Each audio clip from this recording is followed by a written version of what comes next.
மிக எளிமையான பின்புலத்திலிருந்து வந்து எம்எல்ஏ ஆகி இன்று மக்களுக்கு சேவையாற்றி கொண்டிருக்கிறார்கள்.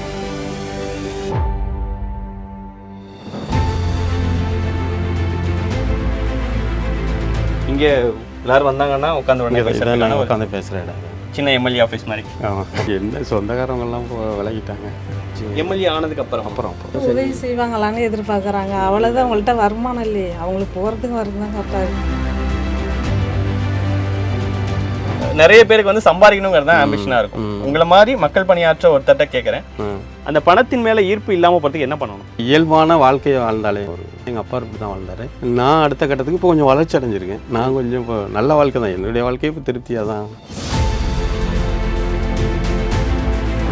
என்ன ஒரு மக்கள் எல்லாரும் சந்தோஷமாக அவரை பார்க்குறாங்க, எல்லாருக்கும் அவரை தெரியுது, மக்களுக்காக சேவையாற்றுறாரு. அதில் என்ன நீங்கள் ஏன் சந்தோஷமாக தான் இருக்குது. ஆனால் அவங்க இப்போ கஷ்டப்படுறாங்க, வீட்டில் கொஞ்சம் நிம்மதியாகவே இல்லை. அவருக்கு சம்பளம் எவ்வளோன்னு தெரியுமா உங்களுக்கு? எவ்வளோ சம்பளம்னு சொன்னதில்லை. முதல்ல அரசியலுக்கு வரணும்னு நினைக்கிறவங்களுக்கு ஒரு பாதுகாப்பான அரசியல் அவங்க முதல்ல தெரியும். இப்போ உங்களோட சேமிப்பில் என்ன இருக்குது? அதுதான் இப்போ எங்கள் வீட்டிலையும் கேட்டுக்கிட்டு இருக்காங்க பிள்ளைங்க தான். கல்வி கொடுத்துட்டாலே போருங்கிறது தான் என்னுடைய மனநிலை. வேற ஒன்றும் சொத்தெல்லாம் சேர்த்து வைக்க முடியாது. நம்மளும் நிறைய நமக்கும் உதவி செஞ்சுருக்காங்க. நாங்கள் போனால் 10 டீ சாப்பிட்டோம், நான் என்னை காசு கொடுக்க சொல்ல மாட்டாங்க. நம்மளுக்கும் நிறையா அது மாதிரி உதவி செஞ்சுருக்காங்க.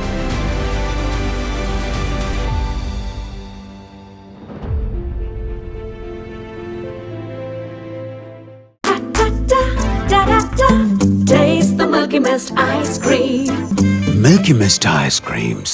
இந்திய கம்யூனிஸ்ட் கட்சியை சேர்ந்த சட்டமன்ற உறுப்பினர் திருமிகு மாரிமுத்து அவர்களுடைய திருத்துறைப்பூண்டி அவர் வீடு இருக்கக்கூடிய காடுவாக்குடிக்கு தான் இப்போ போயிட்டு இருக்கோம். அவருடைய வாழ்க்கை எப்படி இருக்குது, அவர் குடும்பம் எப்படி இருக்குங்கிற பல விஷயங்களை நம்ம முடிஞ்ச அளவுக்கு காட்சிப்படுத்த முயற்சி பண்ணுவோம். இந்த வீடு நீங்கள் பிறந்ததுலேருந்து இந்த வீட்டில் தான் இருக்கீங்க?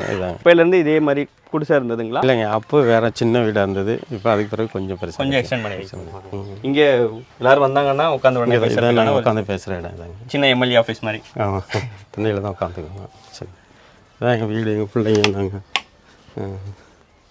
வணக்கம். எம்எல்ஏவா ஒரு போட்டிடுறாருன்னு தெரிஞ்சோடனே பல மீடியாக்களோட கவனம் வந்துருச்சு, இப்படி ஒரு வீட்டில் இருந்து எம்எல்ஏவா வராரு அப்படின்ட்டு. ஆனால் உங்களுக்கு அது இப்போ நான் உள்ள இன்டர்வியூ ஒரு 1/2 மணி நேரம் பண்ணேன். வீட்டுக்கு ஏதாவது காசு கொடுப்பீங்களா, என்ன பண்ணுவீங்கன்னு ஃபுல்லாக நிறைய கேள்விகள் கேட்டேன். எல்லாத்துக்கும் அது பார்த்துக்குவோம் அப்படின்னு மட்டுமே சொன்னார். ஒரு காசுங்கிறத வெளிப்படையாக அவர் சொல்லவே இல்லை. எப்படி மேனேஜ் பண்ணுறீங்க? வீட்டுக்கு காசு தருவாரா? எனதே ரொம்ப சந்தோஷமாக இருக்குது. ஆனால் இப்போ ரொம்ப கஷ்டமாக இருக்குது, அவங்க ரொம்ப கஷ்டப்படுறாங்க. என்ன கஷ்டம்னா மக்களுக்காக வீட்டில் ரொம்ப நேரம் இருக்கிறது இல்லை, மக்களுக்காகவே போயிட்டு இருக்கிறாங்க. அதான் ரொம்ப கஷ்டமாக இருக்குது. ஓகே இப்போது அவர் வந்து சொல்லும்போது பசங்க படிப்புக்கு அதெல்லாம் சமாளிச்சுக்கிறேன்னு சொல்கிறாரு. என்ன படிக்கிறாங்க, என்ன பண்ணுறாங்க? +2 முடிச்சிருக்கு பாப்பா. தம்பி 10th படிக்கிறான். ஓகே, அவங்களுக்கான படிப்புக்கான கொஞ்சம் ஃபீஸ் கட்டுவாங்க. வீட்டில் தேவைன்னா நான் ஆடு கொஞ்சம் வளர்த்து அதை விற்று அது தேவைன்னா வாங்கிக்குவாங்க. வீட்டுக்கு ஏதாவது கொடுப்பாங்களா? வீட்டுக்கு இதுவரையும் எதுவும் கொடுத்ததில்ல, எவ்வளோ சம்பளம்னு சொன்னதில்லை. சரி. நீங்கள் இப்போ அவர் எம்எல்ஏவா பேரவையில் போய் பேசுகிறதெல்லாம் நேரில் போய் பார்த்துருக்கீங்களா? ஏன் கூட்டிகிட்டு போகல நீங்கள்? டிவியில் தான் பார்ப்பேன், செல்லில் பார்ப்பேன். இப்போ இவர் பேசும்போது சிஎம் பார்க்கறது பேசுறது, இவங்களை மினிஸ்டர்ஸ்லாம் பார்க்குறாங்க, அதெல்லாம் பார்க்கும்போது உங்களுக்கு எப்படி இருக்கும்? சந்தோஷமாக இருக்கும். ஏதாவது அதெல்லாம் பற்றி ஷேர் பண்ணுவாங்களா உங்கள்கிட்ட வந்து? அதெல்லாம் கேட்டதில்லை, அவங்க சொல்ல மாட்டாங்க. அரசியல்லாம் சொன்னதில்லை. உங்களுக்கு அரசியல் பற்றின அண்டர்ஸ்டாண்டிங் அதெல்லாம் எனக்கு இல்லை. அவங்க தான் ரொம்ப கஷ்டப்படுறாங்களே. அவர் என்ன ஒரு மக்கள் எல்லாரும் சந்தோஷமாக அவரை பார்க்குறாங்க, எல்லாருக்கும் அவரை தெரியுது, மக்களுக்காக சேவையாற்றுறாரு. அதில் என்ன நீங்கள் ஏன் சந்தோஷமாக தான் இருக்குது. ஆனால் அவங்க இப்போ கஷ்டப்படுறாங்க, வீட்டில் கொஞ்சம் நிம்மதியாகவே இல்லை. அவருக்கு எவ்வளோ எம்எல்ஏக்கு சம்பளம் எவ்வளோன்னு தெரியுமா உங்களுக்கு? 1 லட்சம் சொன்னாங்க. ரொம்ப நன்றி. உங்களை மாதிரி ஒருத்தர் சப்போர்ட்டிங்காக இருக்கும்போது தான் அவர் மாதிரி ஒருத்தர் மக்களுக்காக சேவையாற்ற முடியும். இப்படி அவருக்கு கூட நின்று நீங்கள் பணியாற்றுறதும் அவருக்கு உறுதுணையாக இருக்கிறதுக்கும் ரொம்ப நன்றி. நீங்கள் ஏதாவது சொல்லணுமா சார்? இல்லை வேற என்ன சொந்தக்காரவங்கெல்லாம் விலகிட்டாங்க. ஓகே, நிறைய உதவி செய்ய முடியலன்ட்டு எதிர்பார்க்குறாங்க. எம்எல்ஏவா இருக்கீங்க, நிறைய செய்வாங்கன்னு நினைக்கிறாங்க. சொந்தக்காரங்க, அவங்கள்ட்ட எல்லாம் எங்கள் வீட்டில் சொந்தக்காரங்க, நண்பர்கள் எல்லாம் கொஞ்சம் விலகிட்டாங்க. இப்போ அதுதான் கொஞ்சம் சங்கடம். எங்கள் தங்கச்சிங்க எம்எல்ஏ ஆனதுக்கு அப்புறம் அப்புறம் அதுக்கு முன்னாடியெல்லாம் என் மேலே ரொம்ப பாசமாக இருப்பாங்க. ஓகே. இது உதவி செய்வாங்களான்னு எதிர்பார்க்குறாங்க. அவ்வளோதான், அவங்கள்ட்ட வருமானம் இல்லையே, அவங்களுக்கு போகிறதுக்கு வரது தான் கரெக்டாக இருக்குது. இப்போ எம்எல்ஏனா வெளியே இருந்து பார்க்குற பிம்பம் வேற மாதிரி இருக்குன்னு நினைக்கிறீங்க? நான் உங்களுடைய இந்த காசை கட்சிக்கு கொடுத்துருவாரு, அவரோட இந்த எளிமையான வாழ்க்கையை தான் வாழ்றாரு, உதவிலாம் பண்ண முடியாதுங்கிற அண்டர்ஸ்டாண்டிங் உங்கள் சொந்தக்காரங்கள் நண்பர்கள்லாம் இல்லை. ஓகே ஓகே, புரிஞ்சுக்குவாங்க ஒரு நாள். உங்கள் வீட்டை பார்க்கணுன்னு ஆசைப்பட்டோம். ஏன்னா எம்எல்ஏனா வந்து ஒரு பங்களாவில் இருப்பாங்க, செம்மையாக சம்பாதிப்பாங்க. இப்போ எப்படி நீங்கள் உங்கள் சொந்தக்காரங்களை சொன்னீங்களோ அந்த மாதிரி அண்டர்ஸ்டாண்டிங் நிறைய பொதுமக்களுக்கு இருக்குது. அப்படி இல்லை, ஒரு எளிமையான வீட்டில் இருந்தும் நம்மளுக்காக வேலை பார்க்கக்கூடிய ஒருத்தர் வருவார்னு காமிக்கிறதுக்கு உங்கள் வீட்டை நாங்கள் பார்க்கணுன்னு ஆசைப்பட்டோம். அவரோட சேர்ந்து நீங்களும் காமிங்க. புத்தகங்கள்லாம் தோழர் வச்சுருக்கேன் சார், கீழே வச்சுருக்கேன். பாதி வைக்க முடியல, கொஞ்சம் சின்ன சின்ன ஒரு இந்த அட்டை பெட்டியில் வச்சுருக்கேன். எல்லாம் கொஞ்சம் வச்சுருக்கோம். தேவைன்னா எது தேவையோ அப்போ மட்டும் எடுத்துக்குவோம். இப்போது அரசு மிக்சி, கிரைண்டரு கவர்மெண்ட் கொடுத்தது தான். ஆமாம் ஆமாம். ஓகே. 100 நாள் வேலைக்கு போய் அதை பார்த்துக்கிறது. ஆமாம். மற்ற எம்எல்ஏ வீடெலாம் எப்படி இருக்குன்னு பார்த்துருக்கீங்களா தோழர்? நீங்கள் போயிருக்கீங்களா? இல்லை, இப்போ தான் எங்கள் அப்பா கூலி தொழிலாளியாக இருந்தார். இப்போ அந்த வாழ்க்கை தான் என்னுடையது. நானும் வேறு எதுவும் வருமானங்கள் இல்லை, அரசியல் பண்ணி தான் இப்போ தான் வந்திருக்கேன் நான். எனக்கு என்ன அதில் அது மாதிரி வாழ்க்கையெல்லாம் கிடையாது. இந்த வாழ்க்கையே நிறைவான வாழ்க்கை. எப்படி அந்த ஒரு பணத்தின் மேலே ஈர்ப்பு இல்லாமல் போகிறதும், நிறைய பேருக்கு வந்து சம்பாதிக்கணுங்கிறது தான் ஆம்பிஷனாக இருக்கும். உங்களை மாதிரி மக்கள் பணியாற்ற ஒருத்தட்ட கேட்குறேன், அந்த பணத்தின் மேலே ஈர்ப்பு இல்லாமல் போகிறதுக்கு என்ன பண்ணணும்? நீங்கள் பணத்தின் மீது ஈர்ப்புங்கிறத விட இது இயற்கையான இயல்பான வாழ்க்கையை வாழ்ந்தாலே இப்போ அதீதமான ஆசைகள், அதீதமான இதெல்லாம் நம்ம போகும்போது தான் அது மாதிரி நம்ம இதில் போய் மக்கள்கிட்ட செல்வாக்கு குறைஞ்சிரும். இயல்பான வாழ்வியல் தானே அது, நம்மளுடைய வாழ்க்கை தான். நாங்கள் இப்படி தான் வாழ்ந்தோம், எங்கள் அப்பா இப்படி தான் வாழ்ந்தார்.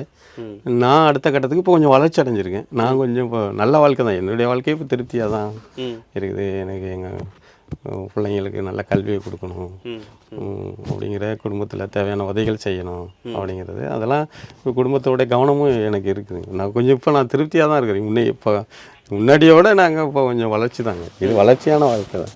இதை விட வேறு என்ன இருக்குது எங்களுக்கு? வேறு ஒன்றும் இல்லைங்க. இல்லை, இப்போ இயல்பான வாழ்க்கையே ஒரு சின்ன கார் வச்சுக்கணும், வீட்டில் ஏசி போட்டிருக்க வீட்டில் இருக்கணுங்கிறது இயல்பான வாழ்க்கையாகிடுச்சு.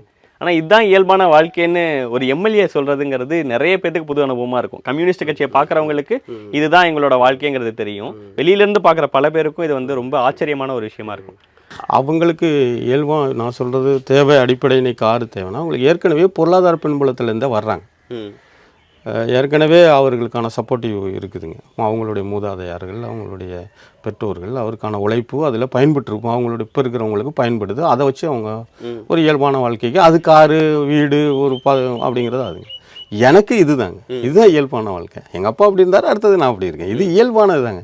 இதில் நான் வேறு என்ன செய்ய முடியும்? இப்போ நான் ஒரு பெரிய வீடு கட்டுறதோ, ஒரு கார் வாங்குறதோ அப்படின்னு சொன்னால் எப்படி செய்கிறது? எங்கே அதுக்கு சில என்ன முறைகளை பின்பற்றுறது தெரியாதுல்ல எங்களுக்கு. இப்போ நீங்கள் எம்எல்ஏ இருக்கீங்கிறது உங்கள் பசங்கள்லாம் அது எப்படி பார்க்குறாங்க? ரொம்ப நான் பேசிகிட்டு இருக்கேன். ரொம்ப எல்லாம் ஸ்கூல் பிள்ளைங்க போயிடுதோ படிக்குதோ, நான் அதெல்லாம் பெருசாக தெரிஞ்சுக்கிறது இல்லை. தெரியும். காலையில் எத்தனை மணிக்கு ஒரு வீட்டிலேருந்து கிளம்புவார்? நைட்டு எத்தனை மணிக்கு வருவார்? 6 மணிக்கு கிளம்புவாங்க. இப்போ வேலை இருந்தால் 6 மணிக்கெல்லாம் கிளம்பிடுவாங்க. ஆனால் 8 மணிக்கு கிளம்பி போயிடுவாங்க. நைட்டு 10-11 மணிக்கு வருவாங்க. ஓகே.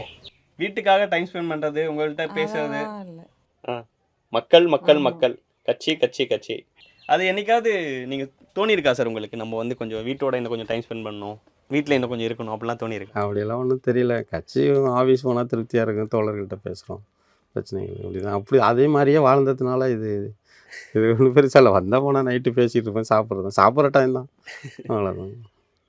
கிச்சன்லாம் இதுதான் சார் கிச்சன். இதுதான் கிச்சன் சார். இதுதான் தமிழ்நாடு அரசு கொடுத்த அந்த அடுப்பு. ஓகே, அந்த இலவச அடுப்பு. ஆமாம் ஆமாம் ஆமாம் ஆமாம் ஆமாம், எல்லாமே கவர்மெண்ட் கொடுத்தது தான். ஓகே. அதுக்கு முன்னாடி அம்மியில் அரைச்சிக்குவீங்க? ஆமாம். இல்லை, நான் சின்னத்துறை அவர்களோட வீட்டுக்கு போனேன். ஒரு வீடு வந்து ஓடு வீடு. இது இன்னும் அதை விட எளிமையான பின்புலத்துலேருந்து நீங்கள் வந்திருக்கீங்க. ஒக்கி புயல் அப்பையா கஜா புயல் அப்பையா? கஜா புயல் அதுல போன சைடு குடிசை எல்லாம் இதாயிடுச்சு. ஆமாம் ஆமாம் அதுக்கு உங்களுக்கு கவர்மெண்ட்ல இருந்து கொடுத்த காசையும் வேற ஒருத்தர் பட்டா இல்லாம கஷ்டப்பட்டாருன்னு கொடுத்துட்டீங்களா? ஆமாம் கவர்மெண்ட் இல்லை, தொண்டு நிறுவனம் கொடுத்தாங்க. ஓகே. அவங்களது கொடுத்துட்டோம். உங்களுக்கு 50,000 ரூபாய் கொடுத்தாங்களா? எல்லாருக்கும் கொடுத்தாங்க. அதில் ஒரு வீடு விடுபட்டு போச்சு. சரி சரி. அப்போ அவங்க சங்கடப்பட்டாங்க, எங்கள் வீடு எப்படி விடுபட்டுச்சுன்ட்டு. சரி ஒன்றும் இல்லை, வர சொல்லி நம்மளே அதை அவங்களுக்கு கொடுத்துறோம்னு சொல்லி அந்த தொண்டு நிறுவனத்தில் ஆர்கனைசரையும் வர சொல்லி அதை அப்படியே பேர் மாற்றி அவங்களுக்கு கொடுத்து அவங்கள வீடு கட்டிட்டாங்க. அப்போ உங்களுக்கு என்ன பண்ணீங்க? கொடுத்துட்டோம். அவங்க வீடு கட்டிட்டாங்க, அவ்வளோதாங்க. இல்லை, உங்களுக்கு உங்கள் வீடு ஆல்ரெடி பாதிக்கப்பட்டிருந்தது, அதுக்கு என்ன பண்ணீங்க? அது நாங்கள் சரி பண்ணிக்கிட்டோம். கேத்து போட்டோம், சரி பண்ணி போட்டோம். படுதா போட்டுருந்தீங்க, அப்போ சரி ஆயிட்டுங்க, சரி பண்ணிக்கிட்டோங்க. நல்லா இருக்குது. இப்போ ஏதாவது உங்களுக்கு வந்ததுனாலும் அது முடியாதவங்களுக்கு கொடுத்துருவீங்க, கட்சி பண்ணினா ஒரு யாராவது பார்த்தீங்கன்னா கொடுத்துருவீங்க, அது உங்களோட இயல்பாகவே ஆயிடுச்சா? நம்மளும் நிறைய நமக்கும் உதவி செஞ்சுருக்காங்களே. நாங்கள் போனோம், 10 டீ சாப்பிட்டோம், என்னை காசு கொடுக்க சொல்ல மாட்டாங்க. அவங்களே எங்கே இருக்கிறவங்க யாரோ ஒருத்தர் கொடுத்துருவாங்க, இல்லை அவர் கடைக்காரங்களும் வேண்டான்ட்டு போயிடுவாங்க. நம்மளுக்கும் நிறையா அது மாதிரி உதவி செஞ்சுட்டு தான் இருக்காங்க. எனக்கும் இவ்வளோ நானும் உதவி செஞ்சு தானே இருக்கணும். இப்போ உங்களோட சேமிப்பில் என்ன இருக்கு? அதுதான் இப்போ எங்கள் வீட்லேயும் கேட்டுக்கிட்டு இருக்காங்க பிள்ளைங்களும். சரி பண்ணணும் சொல்லிட்டேன், நானும் சரி பண்ணுவேன். சேமிக்க முடியலை, கொஞ்சம் நெருக்கடியாக தான் ஆகிட்டுருக்கு. செலவினங்கள் கொஞ்சம் ஆகிடுது. எம்எல்ஏ ஆனோடனே செலவு இன்னும் அதிகமாகுது, எல்லா இடங்களுக்கும் போகிறது வர்றது. போகணும், இது கொஞ்சம் நெருக்கடி ஆகிடுது. Okay okay. வேற ஒன்றும் சேமிக்கணும், நான் சரி பண்ணி எங்கள் பிள்ளைங்கள்ட்டையும் சொல்லிட்டேன், நல்ல கல்வியை தந்துடுறேன், சொத்து சேர்க்குறேன்னு நினைக்காதீங்க. என்ன படிக்க வைக்கணும்னு ஆசைப்படுறீங்க உங்களை? அதுங்க என்ன படித்தாலும் சரிதான். பிள்ளைங்க கல்வி கொடுத்துட்டாலே போருங்கிறது தான் என்னுடைய மனநிலை. வேற ஒன்றும் சொத்தெல்லாம் சேர்த்து வைக்க வேண்டியதில்லை. சேர்க்கறதுக்கு என்ன இருக்குது, இருக்கிற பணத்தை கொஞ்சம் கொஞ்சமாக அவங்க கரஸ்பாண்டும் அந்த ஸ்கூல்லையும் வேண்டான்னு தான் சொல்லுவாங்க, பரவாயில்ல பார்த்துக்கலான்னு தான் சொல்லுவாங்க. இருந்தாலும் நம்ம கொடுத்துருது, ஏன்னா நம்ம பிள்ளைங்கள ஏதாச்சும் சங்கடமாக பார்த்துடக்கூடாதுன்னு கொடுத்துருவோம். நான் கொஞ்சம் குறைச்சிக்கிட்டு வாங்கிக்குவாங்க என்னை பொறுத்தளவில். Okay okay okay. ரொம்ப நன்றி உங்கள் வீட்டை காமிச்சதுக்கு. நாங்கள் அப்படியே வெளியே போயிடுவோம். உங்கள் வீட்டில் தான் பெரிய ஆசை, ஒரு நல்லா இந்த மர பீரோல் ஒன்று வாங்கணும், வாங்கி கொடுங்கன்னு. அது பார்த்துட்டு மர பீரோவா வாங்கிடுவோம்.